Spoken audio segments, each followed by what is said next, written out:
scaredy cat. I do not do paranormal stuff. I think it's way too real. I don't mess with that. And I don't know. I don't love scary movies. I just get spooked way too easily.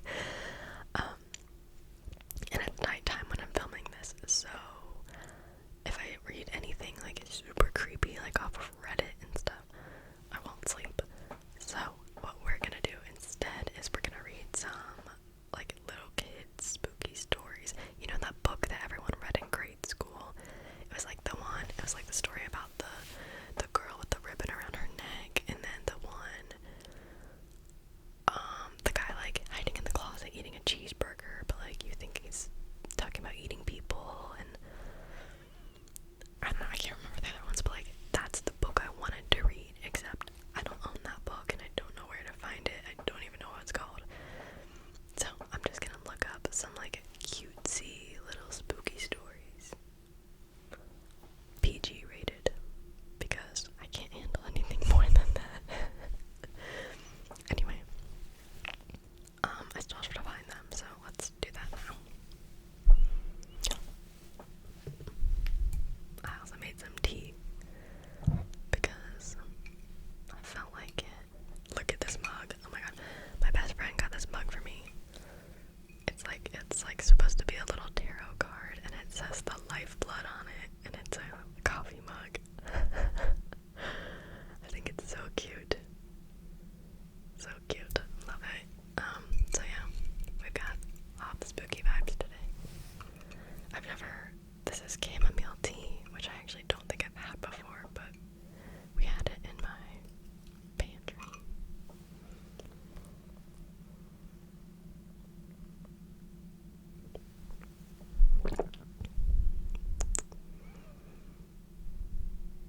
Interesting. I've added a little bit of honey to it just to make it a little sweeter. It's good. I mean, it's pretty mild. It's pretty sweet. I think even if I didn't add honey, it would be pretty sweet.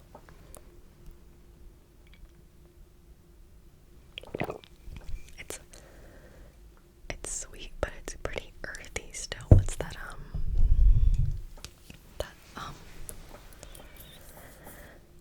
that flavor profile? Ooh. Oh man, what is it? I don't remember what it's called. But it's like the earthy taste. I forget what it's called. Okay, anyway, let's hop into it and let's find the spooky stories. Okay, I'm typing in spooky stories for kids.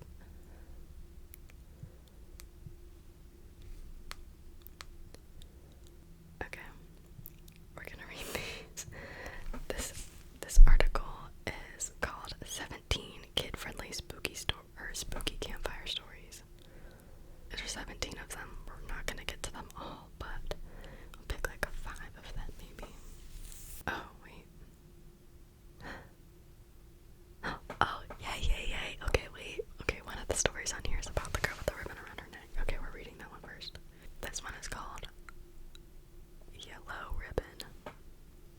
Jane wore a yellow ribbon around her neck every day, and I mean every day, rain or shine, whether it matched her outfit or not. It annoyed her best friend Johnny after a while. He was her next-door neighbor and had known Jane since she was 3. When he was young, he had barely noticed the yellow ribbon, but now they were in high school together. It bothered him. "Why do you wear that yellow ribbon around your neck, Jane?" he'd ask her every day, but she wouldn't tell him. Still, in spite of this aggravation, Johnny thought she was cute. Oh, good Johnny. He asked her to the soda shop for ice cream sundaes. Then he asked her to watch him play in the football game. Then he started seeing her home. And come the spring, he asked her to the dance. Jane always said yes when he asked her out, and she always wore a yellow dress to match the ribbon around her neck. It finally occurred to Johnny that he and Jane were going steady, and he still didn't know why she wore the yellow ribbon around her neck. So he asked her about it yet again, and yet again she did not tell him. "Maybe someday I'll tell you about it," she'd reply. Someday. That answer annoyed Johnny, but he shrugged it off because Jane was so cute and fun to be with.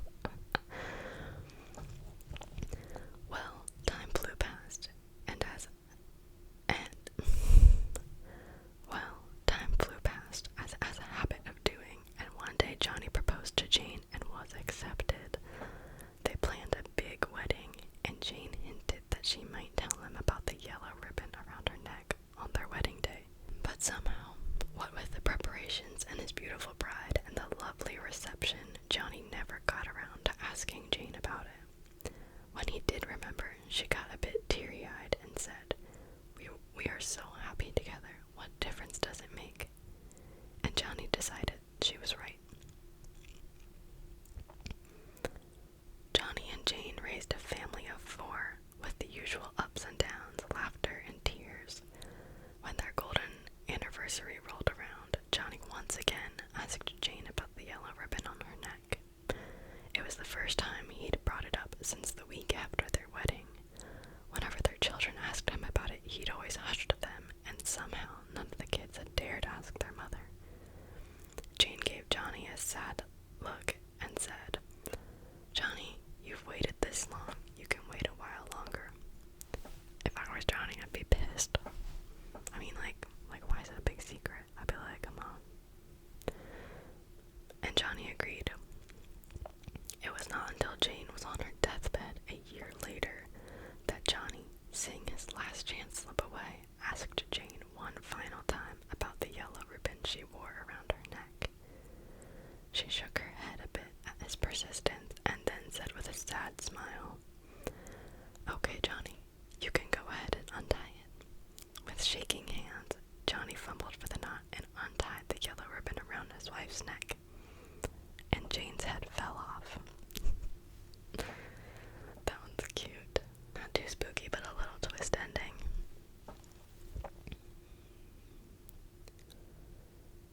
Okay. Alright, this one I've never heard of before. It's called The Lady with the Emerald Ring. It says it's about a strange story of love that brings a woman back from the dead, all thanks to her husband's greed. Let's check it out.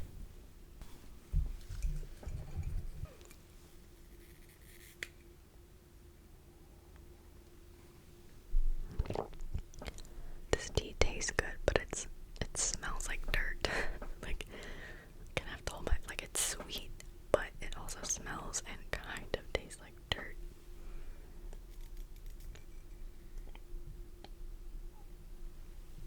I don't know how to feel. Weirdly enough, the aftertaste is better than, like, the original taste. I feel like it's usually the opposite of that. Okay. The Lady with the Emerald Ring. A man's wife became deathly ill the night before Christmas in 1978. He called for the doctor, but by the time the doctor had arrived, his wife had died, or so it seemed. Her husband was so grief-stricken that he shut himself up on his own and didn't attend the funeral the following day. That's sad. The servants of the house carried the rich woman's body to the vicar, who, in a drunken stupor, held the ceremony quickly. The veil was drawn across her face, the stone lid lowered, and the iron grill locked. It's kind of a tongue twister. Stone lid lowered, stone lid lowered. When later that night the clergyman fell to sleep, he remembered the beautiful emerald ring the woman had been laid with on her finger.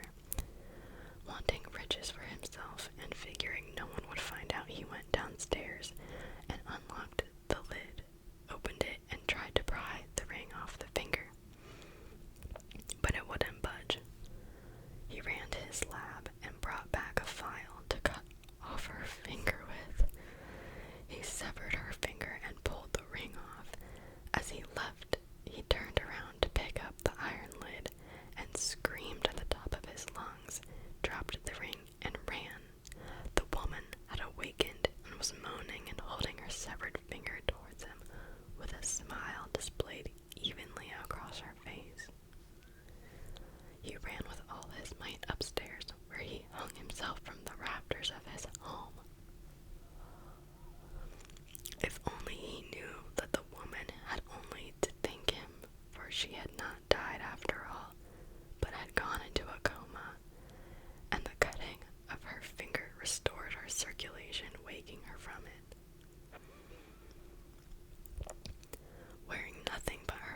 I misunderstood. He's alive still. Okay. Where'd I? Okay, sorry. He came to the window with a sorrowful look on his face, and suddenly, to her surprise, he yelled, "Go away! Why must you torture me so? Don't you know my wife has just died? Let me mourn and do not bother me again." With this, he shut the window. He must not have realized it was his wife who had thrown the rock at him. She repeated this, and he opened the window again, and she yelled to him, "I am no one but your so-called dead wife. Now come down here and open this door, Henry Page, unless you'd like me to die a second time on our doorstep." "You are a ghost, then," he said to her. She said, "No, for ghosts don't bleed. Now come down here before I catch my own death of cold." The man, with a joyous look on his face, came down to meet his wife and took her inside, where he called the doctor once more and told him the news. They both lived long lives, and their first son was born the next year. Okay. Kind of an, I don't know, interesting ending, but like, alright, I don't know what to say about that one. Oh, okay. Brief intermission because I went to show off my nails a couple days ago. What day is today? Monday. So last Tuesday, my best friend and I did a little like spooky pin-up photo shoot. There's an Instagram account. Oh, I cannot speak. There's an Instagram account called City Scum, and we love his posts. He makes these really cool, like, old pin-up inspired collages. Also, I'm sorry for this car in the background. Oh my god. Anyway, but he makes these like pin-up collages, and they're really cool. They're kind of grungy, kind of, I don't know.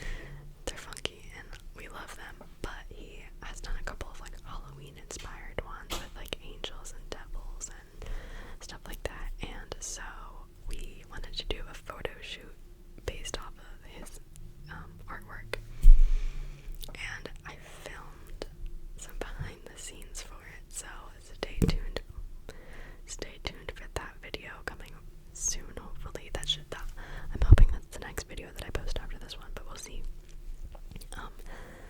But yeah, anyway, so I show you my nails in that video, but I just wanted to show them off here because I'm about to take this polish off.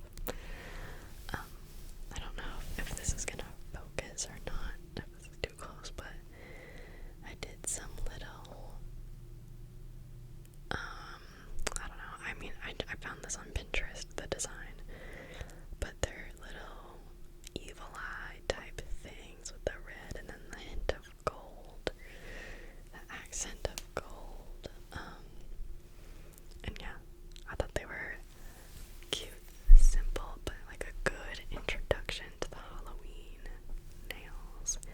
The next ones I'm doing are more, like, I forget what his name is, Jack Skellington, like, they're green, like a bright green, like a slime, sparkly purple, and like the Jack Skellington swirl. So that's coming up next. And I've had these on for about 2 weeks now, so I'm excited to do some more nails. Yeah, anyway, so that's it. Stay tuned for that behind the scenes photo shoot video. Okay, continuing with our spooky stories. Let's do 2 more.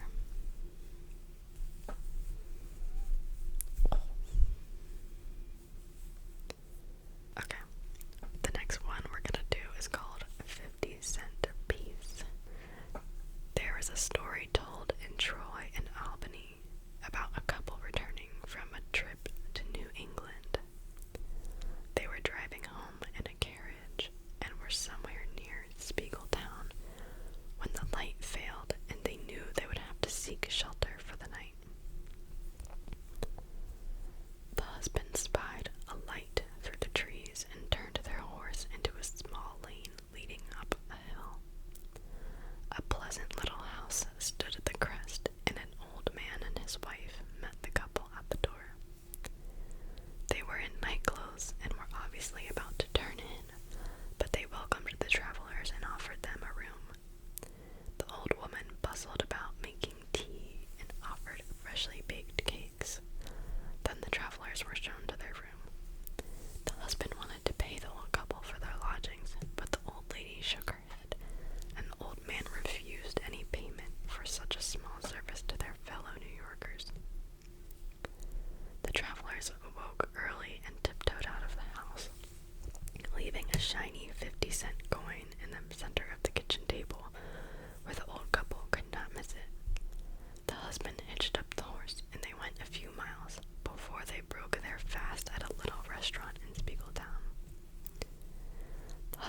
be mistaken," said the restaurant owner.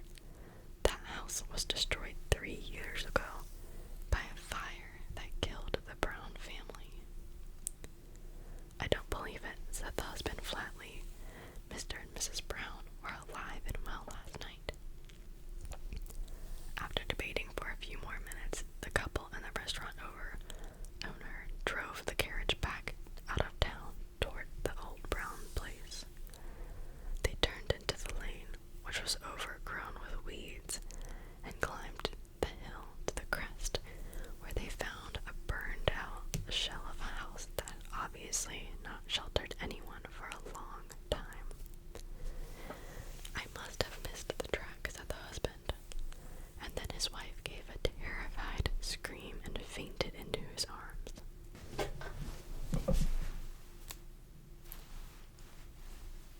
So I know that story just cut off, like, directly in the middle of it, but let me tell you why. So basically, apologies for the second interruption, but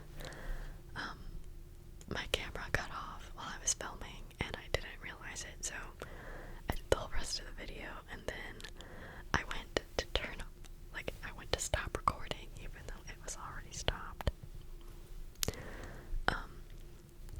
And I was leaning over to turn it off, and I was like, "Oh, I hope I don't burn my hair." And then I was like, "Oh, my hair's burning." And yeah, that's it. Basically, I burned my hair off. Luckily, I don't think it actually went into the flame, or else I would have erupted. But I think it was just the heat from the flame, and it was so close to that it literally a chunk of my hair at the bottom was crispy and curled and singed and burned. So that was my fun little adventure for tonight. Anyway, let's continue with that story. I think we were towards the end of it. I just got to the house. "I must have missed the track," said the husband, and then his wife gave a terrified scream and fainted into his arms. As he caught her, the husband looked into the ruin and saw a burnt table with a shiny 50-cent piece lying in the center. The end. That was so anticlimactic. I'm sorry for the interruptions. It's just how it goes sometimes. Anyway, that one was kind of fun. Okay, I think we're gonna do a new one that I didn't read before. When I filmed this the first time, I read this one called Magic Castle, and it was cute. It was the girl goes into the Forbidden Castle, and she's there's slime messages written everywhere, and it's "Don't go in here." She goes in there. "Don't open this door." She opens the door. "Don't go up the steps." She goes up, and then at the end it's "Don't open the coffin." And she opens it, and it's and there were a bunch of Skittles. That's literally how it ended. And I was okay. I mean, I know they're for kids. These are for kids. But still, I was really? Anyway, so we're gonna do this one, which is called Two Heads. This will be our last story. It's about a taxi driver. Okay. Two heads. One day, a taxi driver received a call from a man who was staying in a hotel in the center of the city. He wanted to be picked up and transported to the airport. When the taxi driver